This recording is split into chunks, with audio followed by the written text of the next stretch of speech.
ओम हनुमते नमः।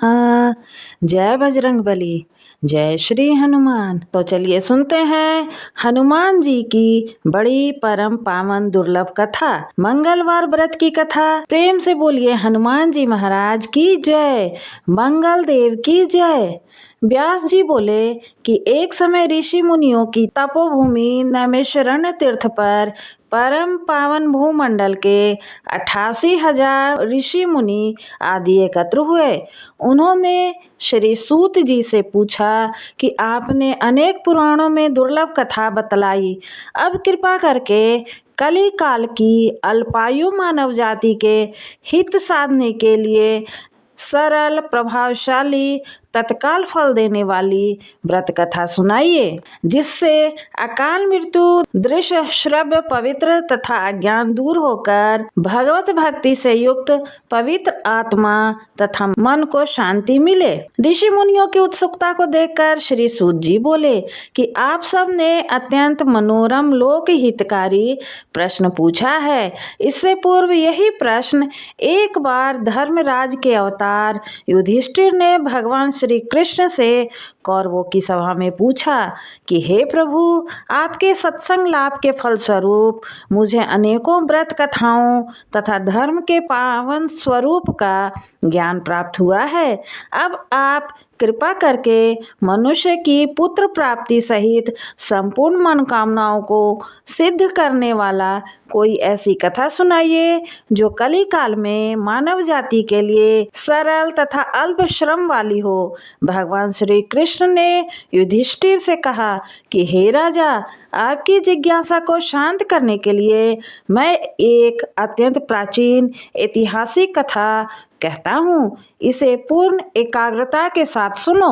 कुंदनपुर नामक एक नगर था। उसमें नंदा नामक निर्धन ब्राह्मण रहता था। उसकी पत्नी का नाम सुगंधा था। उनके दुख का सबसे बड़ा एक कारण यह था कि उनकी कोई संतान नहीं थी। ब्राह्मण की पत्नी सुंदर, सती सावित्री तथा पतिव्रता स्त्री थी। वह प्रत्येक मंगलवार के दिन विनय पूर्वक श्री हनुमान जी की कथा का पाठ और पूजन करने के बाद उनका भोग लगाकर स्वयं भोजन किया करती थी।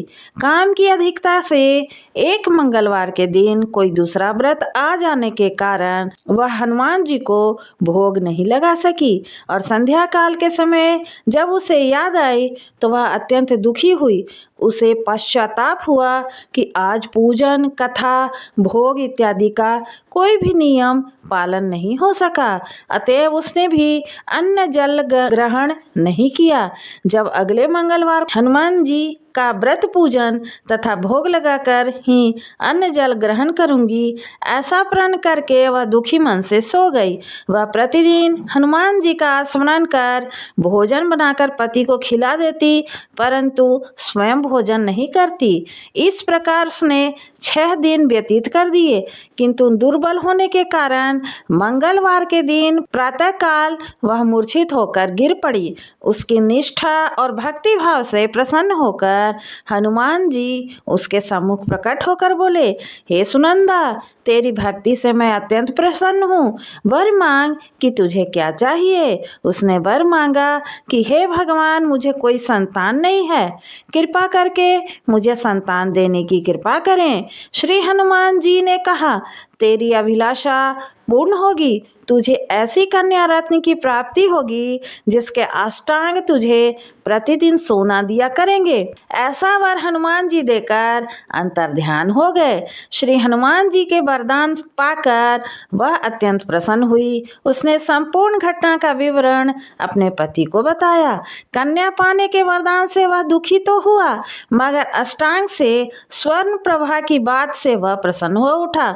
उसने सोचा कि कन्या के आगमन से मेरी निर्धनता दूर हो जाएगी। श्री हनुमान जी की कृपा से ब्राह्मणी यथा समय गर्भवती हुई और उसने 10वें महीने में कन्या रूपी रत्न को जन्म दिया। 10वें दिन ब्राह्मण ने कुल पुरोहित को बुलाकर कन्या का नामकरण संस्कार किया। पुरोहित ने जन्म नक्षत्र के अनुसार कन्या का नाम स्वर्णा रखा।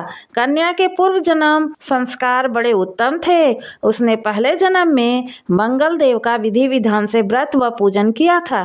कन्या के अष्टांग से प्रतिदिन सोना मिलने के कारण वह ब्राह्मण अत्यंत धनवान होने के साथ साथ अभिमानी हो गया। प्रकृति की विकास गति के अनुसार जैसे शुक्ल पक्ष का चंद्रमा बढ़ता है, उसी प्रकार वह कन्या प्रतिदिन बढ़ने लगी। एक दिन ब्राह्मणी ने अनुभव किया कि उसकी कन्या विवाह के योग हो गई है। अतएव उसने पति से कहा कि किसी योग्य सुंदर वर को देखकर अपनी पुत्री स्वर्णा का विवाह कर देना चाहिए, क्योंकि शास्त्रीय विधान के अनुसार 8 वर्ष की कन्या गौरी, 9 वर्ष की रोहिणी तथा 10 वर्ष की कन्या रजस्वला मानी गई है। गौरी के दान से पाताल लोक तथा रोहिणी के दान से वैकुंठ लोक की प्राप्ति होती है, किंतु रजस्वला कन्या का दान शास्त्र के विरुद्ध होने के कारण घोर नरक की प्राप्ति होती है। अतएव हम दोनों श्रेष्ठ कन्या का दान उचित समय पर करके इस लोक तथा परलोक को सुधार लें। पत्नी सुनंदा के शास्त्र सम्मत वचनों को सुनकर स्वर्ण के लोभी ब्राह्मण ने कहा, अभी तो स्वर्णा केवल 10 वर्ष की हुई है, व्यर्थ की चिंता करती हो। मैंने तो 16 वर्ष की कन्याओं का विवाह कराया है, चिंता की कोई बात नहीं है। पति की बात सुनकर सुनंदा ने कहा कि रजस्वला कन्या का दर्शन पिता और भाई के लिए निषेध है। रजस्वला कन्या का दर्शन पिता और भाई के लिए निषेध है। रजस्वला का दर्शन करके नरक और घोर पातक के अधिकारी बनते हैं। अतएव स्वर्णा की आयु शास्त्रों के अनुसार विवाह के योग्य है। ऐसा जानकर आप इसका शीघ्र अतिशीघ्र विवाह कर दें। पत्नी के तर्क और आग्रह के आगे वह निरुत्तर हो गया। उसने कहा कि मैं कल ही उपयुक्त वर ढूंढना प्रारंभ कर देता हूँ। मैं स्वयं भी उत्तम वर ढूंढने के लिए निकलूंगा तथा दूत को भी इस कार्य में लगाऊंगा। दूसरे दिन ही ब्राह्मण ने अपने दूत को बुलाकर आज्ञा दिया कि मेरी कन्या के अनुरूप ही सुंदर वर ढूंढो। अपने स्वामी की आज्ञा पाकर दूत ने वर ढूंढना आरंभ कर दिया। शीघ्र ही उसे एक ब्राह्मण कुमार दक्षिणावर्त में मिला। वह सुंदर, सुयोग्य तथा ब्राह्मण ज्ञान से संपन्न था। दूत ने अपने स्वामी को सूचित किया तो नंदा ने स्वयं जाकर ही अपने भावी दामाद का निरीक्षण किया। उसे सब प्रकार से योग पाकर सुनंदा संतुष्ट हो गई। शीघ्र ही उसने अपने सर्व गुण संपन्न कन्या का विवाह उससे कर दिया। कन्यादान में नंदा ने भरपूर धन धान्य दिए। कन्या का विवाह कर पति पत्नी ने अपने को बड़ी सुखी और भाग्यशाली समझा, किंतु शीघ्र ही नंदा की सोच बदल गई। सोने के लोभ से वशीभूत होकर उसने विचार किया, कल उसकी पुत्री अपने पति के साथ प्रस्थान करेगी। अब मुझे पुत्री स्वर्णा के अष्टांग से निकलने वाला स्वर्ण प्राप्त नहीं होगा। अब स्वर्ण के अधिकारी उसके पति हो जाएंगे। मेरे द्वारा संचित किया हुआ धन तो पुत्री के विवाह में खर्च हो गए, शेष बचा हुआ धन भी कुछ समय में खर्च हो जाएगा। निश्चय ही इस कन्या का विवाह करके मैंने बड़ी ही भूल की है। अब एकमात्र यह उपाय है कि कन्या को किसी प्रकार से पति के गृह जाने से रोककर अपने घर में रखा जाए। इस प्रकार विचार करते करते नंदा रात भर जागता रहा और अंत में उसने धर्म के विरुद्ध जाकर एक भयानक निर्णय लिया कि जब उसका दामाद स्वर्णा को लेकर अपने गृह के लिए प्रस्थान करेगा तो मार्ग में छिपकर वह उसका वध कर देगा और स्वर्णा को समझा बुझाकर अपने घर ले आएगा। विधवा निराश्रित पुत्री को घर पर रखने के कारण समाज में भी उसकी निंदा नहीं होगी और स्वर्णा से पहले की तरह स्वर्ण नियमित प्राप्त होते रहेंगे। प्रातः काल शुभ मुहूर्त का विचार कर नंदा और सुनंदा ने अपनी पुत्री और दामाद को बहुत सारा धन देकर प्रसन्नचित्त होकर सभी परिवारजनों के साथ विदा कर दिया। इधर सोमदेव अपनी पत्नी स्वर्णा को लेकर घर की ओर चल पड़ा और उधर सोने का लोभी मति भ्रष्ट नंदा एक अन्य मार्ग से आकर अपने दामाद सोमदेव की हत्या करने के उद्देश्य से छिप गया।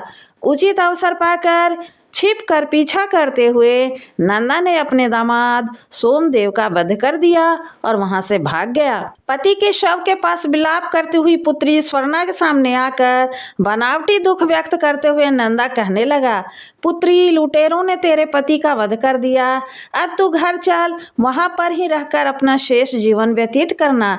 भगवान की इच्छा के आगे किसी का वश नहीं चलता। उसने जो अच्छा लगता है वह वही करता है, इसलिए धैर्य धारण करो। जो भाग्य में लिखा है वही होगा। पिता की कपटपूर्ण वचनों को सुनकर स्वर्णा बोली कि पिताजी, संसार में पति बिना नारी का जीवन व्यर्थ है।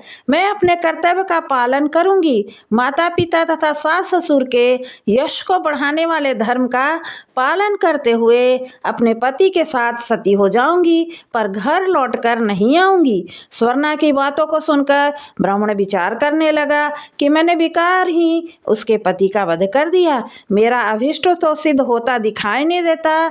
इसके विपरीत ब्राह्मण हत्या और पुत्री के शरीर त्याग का पाप मेरे सिर पर ही लगेगा। इस प्रकार विचार कर वह पश्चाताप और ग्लानि के कारण रोने लगा। सोमेश्वर की चिता बनाई गई। स्वर्णा 16 श्रृंगार कर पति का सिर गोद में रखकर चिता पर बैठ गई। जैसे ही सोमदेव के शव को मुखाग्नि दी गई, वैसे ही प्रसन्न होकर मंगल देव प्रकट हो गए और बोले कि स्वर्णा, तेरी पति भक्ति से अत्यंत प्रसन्न हूँ, अतएव मनोवांछित वर मांगो।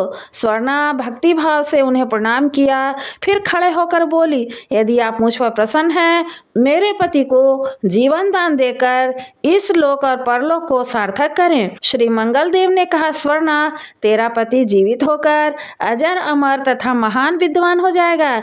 इसके अतिरिक्त कुछ और मांगना हो तो वह भी मांग लो। स्वर्णा ने कहा, हे मंगल देव, मंगल ग्रह के स्वामी मंगल देव, यदि आप मुझ पर प्रसन्न हैं तो इस पर ध्यान देने की कृपा करें कि जो प्राणी मंगलवार के दिन विधि विधान से भक्ति पूर्वक आपका पूजन करे और धूप दीप नैवेद्य लाल पुष्प तथा लाल चंदन समर्पित करे, वह सभी प्रकार के सांसारिक दुखों से मुक्त होकर सुखी जीवन व्यतीत करे। उसे रोग दोष, स्वजनों का वियोग, अग्नि तथा सर्प आदि उसे कदापि न सतावे। मंगलवार का व्रत करने वाली स्त्री अटल सौभाग्य तथा पुत्र पौत्रों से युक्त सुखी जीवन व्यतीत करे।